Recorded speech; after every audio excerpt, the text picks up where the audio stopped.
زندگی سادہ اور مختصر ہونی چاہیے، ورنہ قیامت کے دن حساب میں بڑی پریشانی ہوگی۔ شکست کھانا بری بات نہیں، شکست کھا کر ہمت ہار جانا بری بات ہے۔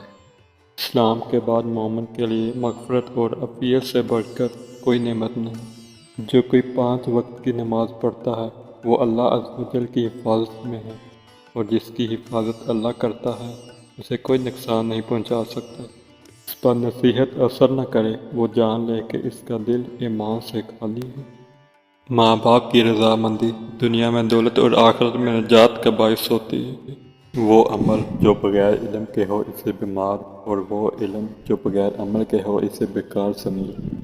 آنکھ دل کا دروازہ ہے، آنکھ بند کر لو، تمام آفتوں سے محفوظ ہو جاؤ گے۔ شخص نہایت بدبخت ہے کہ جو خود تو مر جائے لیکن اس کا گناہ نہ مرے۔ مجھے نئے کپڑوں میں دفن نہ کیا جائے، نئے لباس کے مستحق وہ ہیں جو زندہ اور پرہنہ ہیں۔